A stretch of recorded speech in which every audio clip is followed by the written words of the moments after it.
Immanuel, Tuhan beserta kita semua.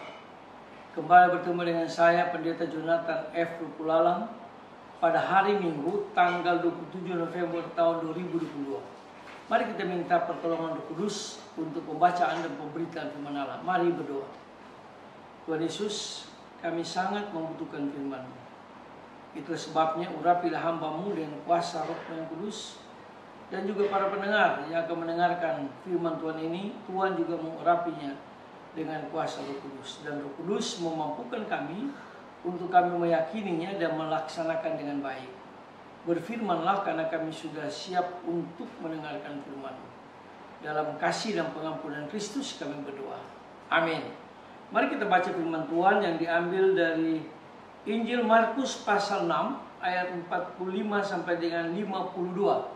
Namun saya hanya akan membacakan ayat yang ke-50. Firman Tuhan berkata demikian. Sebab mereka semua melihat Yesus dan mereka pun sangat terkejut. Tetapi segera Yesus berkata kepada mereka, yaitu murid-muridnya, tenanglah, aku ini Yesus, jangan takut. Demikian firman Allah yang berbahagia kita membaca, mendengar, dan melakukan firman Allah. Haleluya. Tema kita pada hari Minggu ini adalah jangan takut menjadi murid yang siap diutus. Nah, saudara-saudara yang saya kasih dalam Tuhan Kristus, sekarang ini sedang gemar-gemarnya masyarakat dunia menonton Piala Dunia daripada sepak bola, dan luar biasa antusias para penggemar sepak bola. Nah, saudara-saudara yang saya kasih dalam Tuhan Kristus, pemain sepak bola yang baru dibeli sebuah klub profesional, misalnya di Eropa, biasanya diperkenalkan kepada para pendukungnya. Salah satu bagian yang penting di sini adalah demonstrasi keterampilan si pemain baru itu, seperti cara menggiring bola, keahlian berakrobatik, hingga kata-kata sambutan. Dan ini luar biasa kalau terjadi pembelian pemain bola yang sangat terkenal. Nah, saudara-saudara yang saya kasih dalam Tuhan Kristus, salah satu pesan yang disampaikan di sini ialah bahwa pemain bola ini dapat diandalkan setara dengan jumlah uang yang sudah dikeluarkan untuk menghadirkan dirinya sebagai pemain profesional yang baru yang dibeli dengan sangat mahal. Nah, saudara-saudara yang saya kasih dalam Tuhan Kristus, tidak banyak orang yang tahu siapa Yesus. Ketika ia mulai berkarya, orang mengagumi dirinya sebagai guru yang sangat muda, yang berkarisma, yang punya pengetahuan yang luar biasa, berkuasa dalam pengajaran dan perbuatannya yang dia ajarkan.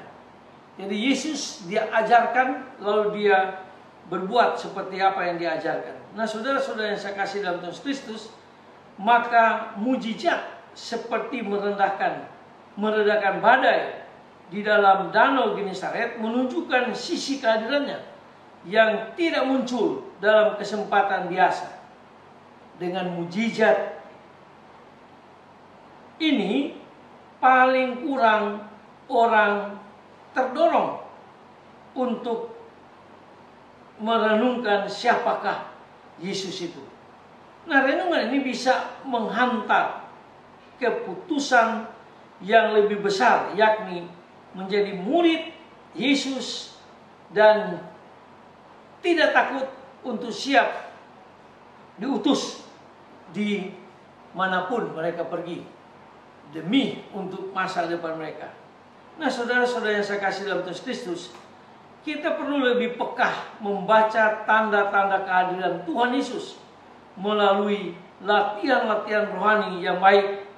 Kita didorong untuk memaknai setiap peristiwa hidup sebagai bagian dari penyelenggara hidup kita, yaitu Allah sendiri di dalam Tuhan Yesus.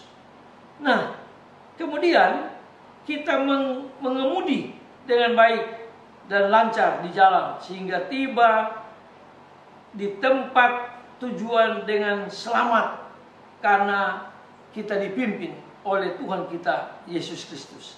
Secara natural itu hal normal, tetapi secara rohania itu adalah wujud perlindungan Tuhan sepanjang perjalanan hidup kita, sepanjang perjalanan kita bersama dengan Tuhan Yesus.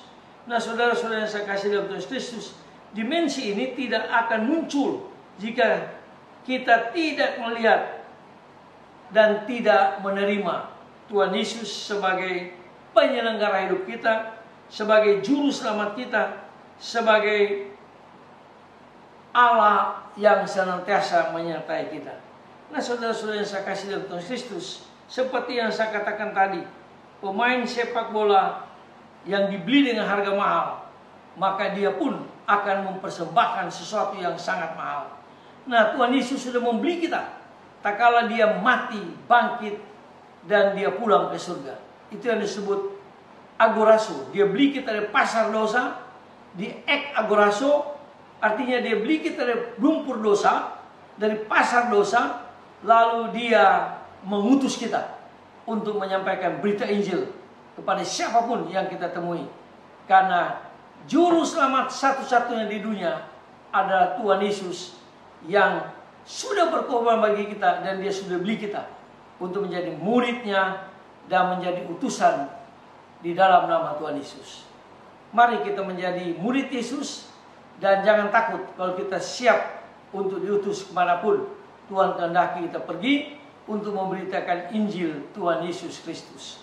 Mari kita tunduk kepala, kita berdoa. Tuhan Yesus, ampuni kami Tuhan, kalau kami seringkali takut di dalam kami memberitakan Injil, di dalam kami menjadi utusan Kristus di tengah-tengah dunia yang makin hari makin bengkok ini. Tapi biarlah Roh Kudus menolong kami.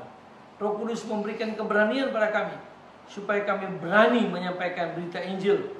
Karena kami tahu juru selamat satu-satunya di dunia ini adalah Tuhan Yesus sendiri, yang telah membeli kami dan mengutus kami untuk menyampaikan berita Injil itu. Ampuni kami Tuhan, dengarlah doa kami, dalam kasih dan pengampunan Kristus kami berdoa. Haleluya, amin. Terpujilah Kristus, sampai kita berjumpa di kesempatan yang lain.